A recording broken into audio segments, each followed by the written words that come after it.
Okay. Problem 4.2. The signal is given as x of t equals to negative 10 plus 3 cosine t plus 7 sine 4.5 t. And then find the Fourier coefficient, exponential form, combine the trig form. Hey, Dr. Kim, do we need to remember all of this? No. There's a handout, right? Formula sheets, essay there. First thing, what we need to do, we need to convert from sine and cosine into e functions. For the cosine, 1 over 2 e to the jt plus e to the negative jt. For the sine, 1 over j2 e to the j 4.5t minus e to the negative j 4.5t. So you should know the difference between the cosine and sine. Cosine, no j at the denominator, and addition of those two e functions. And the sine, 1 over j2, and then minus. Now I'm going to distribute 3 over 2 and the 7 over j2 to each e function. We're going to reorder each term from lowest omega, which is negative 4.5, and negative 1, 1, and 4.5. And this term is 0, right? E to the power of 0 is 1. So I can reorder those terms lowest to the highest. Yeah, because cosine t is 1 over 2 e to the j plus e to the negative jt. That's Euler's formula. And then sine t is 1 over j2 e to the jt minus e to the negative jt. So that's the sine and cosine. We good? Now, 1 over j is e to the negative j pi over 2. Negative 1 over j is e to the j pi over 2. We talked about this before, but I'm going to just go over one more time. So 1 over j is we can multiply j over j, right, to this. Then the denominator is going to be j squared, which is negative 1. Numerator is a j. That's why it's a negative j. Negative j is in the rectangular form, and this is the polar form or exponential form. So in the rectangular form, negative j is right here because this is j-axis and this is the real axis, right? So the magnitude is 1 and the angle is minus 90, which is negative pi over 2. That's why we have e to the negative j pi over 2. Similarly, j is e to the positive j pi over 2 because the j is up there right there and the angle is the positive pi over 2. So use that, apply to the equation, then we're going to have 7 over 2 e to the j pi over 2, 7 over 2 e to the negative j pi over 2 for the SC terms. In the summation, k goes from negative infinity to positive infinity. There's another condition hiding there. That is, k should be an integer, right? K should be an integer going from negative 5, negative 4, negative 3, negative 2, negative 1, 0, 1, 2, 3, 4, 5. You can have upper bound and lower bound, but the interval of the summation has to be integer. So we need to identify the C of k. Now the omega, the fundamental angular frequency omega, is this number. If we say fundamental frequency as like a 1 or 2, there's no way we can represent 4.5. So that's why we're going to let fundamental frequency omega naught as a 0.5. That means this guy is what? 9 omega naught. So when we define the C of k, we have to use proper omega naught so that the k values are integers. Do you see what I did here? So C naught is when omega naught equals to 0. This should be C2. That should be C2. C2 and C negative 2, these two guys. That's the 3 over 2 because we said omega naught equals to 0.5. 0.5 times 2 is 1. And then C of a positive 9 is going to be 7 over 2 e to the negative j pi over 2. C of negative 9, 7 over 2 e to the positive j pi over 2. And then you need to specify other C of k, they are all equal to 0, where k is not equal to 0, plus minus 2, plus minus 9. Then that is the answer for the exponential form. Yeah, this one? Okay. So we use Euler's relation to change cosine and sine and to this.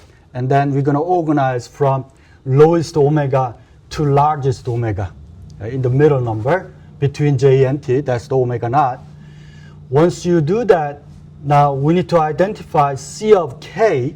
We can say omega naught equals to 1. If it's omega naught equals to 1, this one is okay. This is omega 1. However, this guy is going to be C of 4.5. The k value here is a k value. We have to have an integer. So that's not going to work for omega naught as a 1. That's why we choose omega naught as 0.5. That means omega naught times 9 is going to be this. Omega naught times 2 is going to be 1. So that way we can get k value as a 2 and 9. And once you do that, the last line is anywhere else when k equals to 0, plus minus 2, plus minus 9, ck equals to 0. Yes, right. But the lower is the better. I mean, we can pick 0.1 or 0.01 to make this is 100 or 200, but that's not acceptable. The maximum number omega naught, minimum number for k, that's the right value that we need to pick. We need to come up with the omega naught such that all of these k values are integers. So let's say for this problem, e to the negative j 4.5 t plus, this is, let's say 7 over 2, plus, so this term, we need to put C of k. Right? And this guy is going to be this value. Now we need to find the k. Okay? How? We need to use the number between j and t. This is going to be a hint. Now based on this, we need to come up with the k, because this guy, omega naught times k, will be that number. And this k has to be integer. So we have our options for omega naught. We want to find the suitable omega naught, the largest omega naught, so that we have a smallest k we can get. So if we get omega naught as a 0.5, then k is a 9. Now, we need to do the combine the trig form. And the combined trig form is this. So as you can see, combined trig form, we have only cosine. But in the given signal, we have a sine. So we need to convert the sine to cosine. Here's the cosine graph. And it's going to continuous, right? And if I graph for cosine theta minus pi over 2, that means I do the all the time. We're going to let inside of the parentheses equal to 0. Then theta equals to what? Positive pi over 2. Meaning we're going to add pi over 2. If I add pi over 2 this side, and I mean, no change. So when you add and subtract pi over 2, we need to do it in the y-axis. If I add the pi over 2, that means it looks like this, because I add this much pi over 2. So that becomes the sine. Make sense? And then when you graph the sine, it's the bottom, and we want to graph sine theta plus pi over 2. We let inside of the parenthesis equals to 0, which is theta equals to negative pi over 2. So we're going to take pi over 2 out from the y-axis. That becomes this, cosine. You need to know this. So that's what we're going to do. So we have 3 cosine t in the given signal. And we know omega naught equals to 0.5. We're going to say 2 times omega naught and 9 times omega naught for that. And then we're going to change the sine to cosine by subtracting pi over 2. Once we do that, now we have omega naught 0.5, C naught equals to negative 10. That's the given from there. And then put it into this form. So 2 times ck, this time is 2 equals to 3. And then theta 2 equals to 0. 2 times absolute value of C9 equals to 7, and then theta 9, there should be negative pi over 2, and then 2 times absolute value of C of k equals to 0 when we have the k equals to 0, 2, and 9. So this form, since we are using absolute value, you don't have the plus minus. Now, that's one type of problem that I can give you. So x of t equals to sine and cosine, something like that. And then second type of problem that I can give you is square wave form or rectangular pulse train form. So either this or that. And we're going to discuss these three signals. The middle, the impulse train form, that's very straightforward. So most likely I'm not going to ask you to find the Fourier series for this guy, but these are the good candidates. Okay, so we'll go through examples of this. Again, the Fourier series can be represented as three different forms. And let's do this. So you are given this signal. It's from one of your homework. So this time, find the exponential combined trig form as a homework problem, but we're going to find all those three forms. So the major difference between the Fourier series versus Fourier transform is Fourier series, we have to deal with the periodic signal only. But Fourier transform, we can take care of any signal. So to find the Fourier series of those three different forms, the most important thing is to find the period of the signal. What's the period of the signal? When you find the period of the signal, you need to look for starting point and end point and make sure that is repeating over and over again. So it doesn't matter where you pick as a first point. You can start from here. And the period of this guy is this. Is this the period of this signal? No, because if this is the one, then you need to have next signal right away. So it's not. So it's the period of the signal is this, right? From here to here. Then once you identify the period, make sure you shift that signal to the next signal, see whether it's matched exactly like that or not. And if you do that, it is, right? Identify the period, and then you need to use that one cycle to find the x of t. So the x of t is height of positive x of naught from 0 to t naught over 2, and then negative x of naught from t naught over 2 to t naught. Hey, Dr. Kim, we have here as well. I mean, it really doesn't matter which signal you pick, but it's much easier because we're gonna use the integral. Easier to start from the 0, right?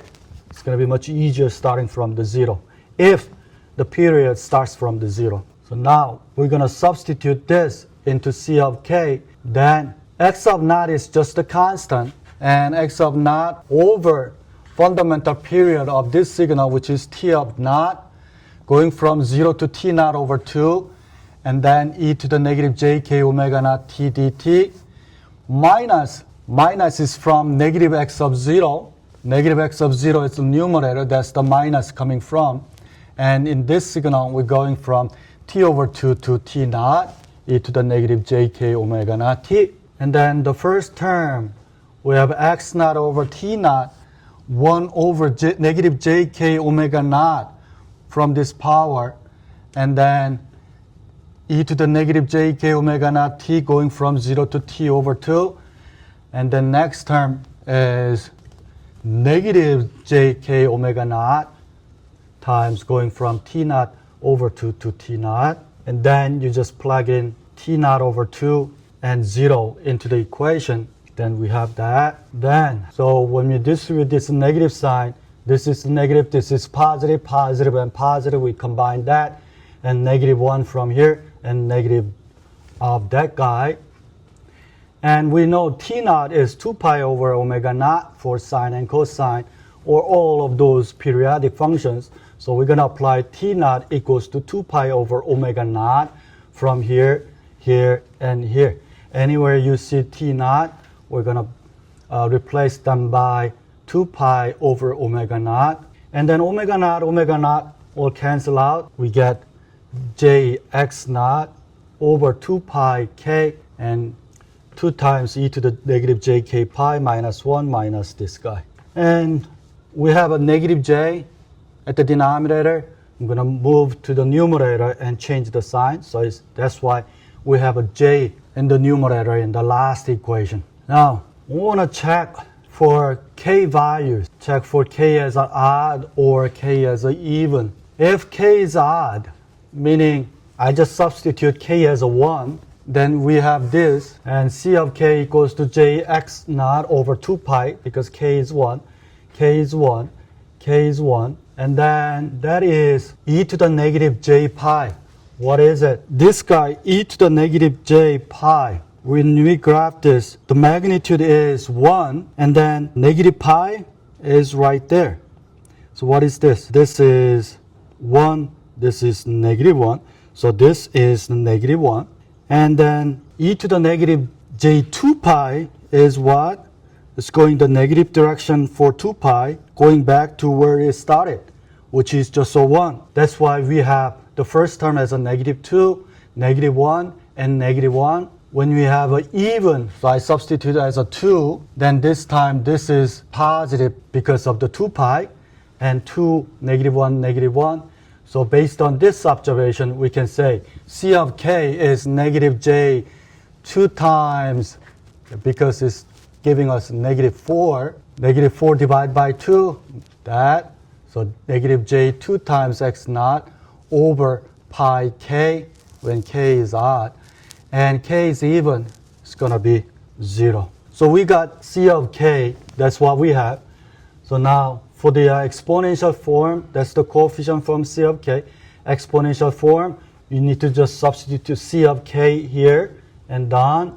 And then trig form, you need to say if it's 0 for the even, k when you add, because of that form, 2 times the absolute value of c of k, that.